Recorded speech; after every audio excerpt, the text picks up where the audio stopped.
네, 내일은 윤 대통령의 내란 혐의 첫 형사 재판도 열립니다. 윤 대통령이 직접 나오기로 하면서 법원은 청사 보안을 강화하기로 했는데요. 현장에 법조팀 취재 기자가 나가 있습니다. 권준수 기자. 네, 서울중앙지방법원입니다. 네, 내일 첫 공판 준비 기일 오전 10시에 열리는 거죠? 그렇습니다. 윤석열 대통령의 첫 형사재판 공판 준비 기일이 내일 서울중앙지방법원에서 오전 10시부터 진행됩니다. 윤 대통령은 내란 우두머리 혐의를 받고 있는데 출석 의무는 없지만 구속 취소 신문 등이 준비 기일과 함께 잡혀 있어서 직접 나오기로 했습니다. 검찰은 구속 필요성을 거듭 강조할 텐데요. 윤 대통령은 불구속 상태에서 재판을 받기 위해 영장 발부 과정에서의 위법성 등에 대해 직접 목소리를 낼 것으로 보입니다. 윤 대통령이 나오기로 하면서 법원은 청사 보안을 강화했습니다. 또 내일 청사 주변으로 여러 집회가 신고되는 등 많은 인파가 몰릴 상황도 고려했는데요. 공용 업무 차량을 제외한 일반 차량은 법원 청사 안에 들어올 수 없도록 할 방침입니다. 일부 출입구도 폐쇄하고 방문객을 대상으로 보안 검색을 시행하기로 했습니다. 윤 대통령 측은 다만 내일 형사재판엔 출석하지만 헌법재판소 탄핵심판 10차 변론 기일에는 출석 여부가 유동적이라고 밝혔습니다. 네, 지금은 이재명 대표의 공직선거법 항소심 재판이 법원에서 진행되고 있죠.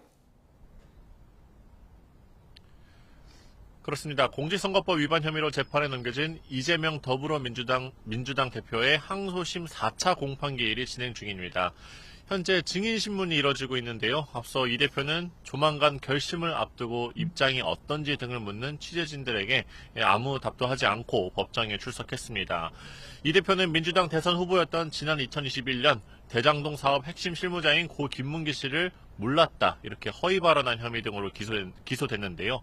국회 국정감사에선 백현동 한국식품연구원 부지에 대한 특혜 의혹과 관련해서 국토교통부에 협박이 있었다는 발언에 대해서도 허위사실 공표 혐의를 받습니다. 이 대표는 지난해 11월 15일 1심에서 의원직 상실형인 징역 1년에 집행유예 2년을 선고받았는데요. 재판부는 오는 26일 검찰 구형이 이뤄지는 결심 공판을 진행할 계획입니다.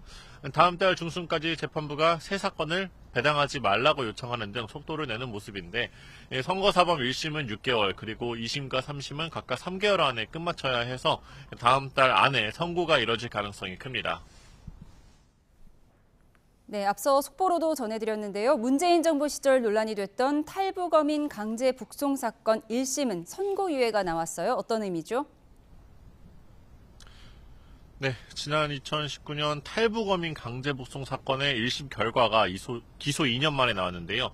문재인 정부에서 안보를 담당했던 고위직 인사 4명에 대한 선고가 이뤄졌습니다. 서울중앙지방법원은 정의용 전 청와대 국가안보실장과 서훈 전 국정원장에겐 징역 10개월의 선고유예를, 노영민 전 대통령 비서실장과 김현철 전 통일부 장관에겐 징역 6개월의 선고유예를 내렸습니다. 선고유예는 집행유예보다 가볍다고 볼 수 있는데 혐의가 유죄로 인정되는 부분이 있지만 그 정도가 가볍다고 판단되는 범죄에 대해서는 일정 기간 형의 선고를 유예하는 겁니다. 이 유예일로부터 2년이 지나면 형의 선고를 면하게 하는 제도라서 쉽게 말하면 전가가 사라지는 그런 처벌인데요.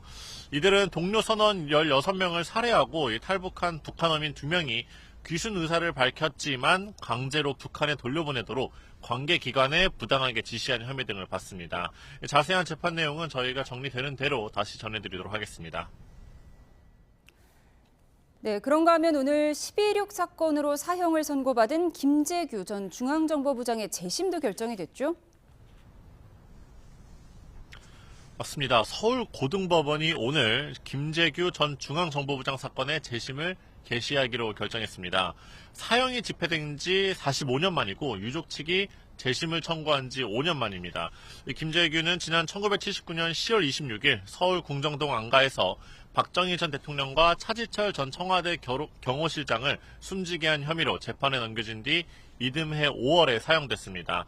김재규의 유족은 지난 2020년 역사적 재평가가 필요하다는 취지로 서울고등법원에 재심을 청구했는데요.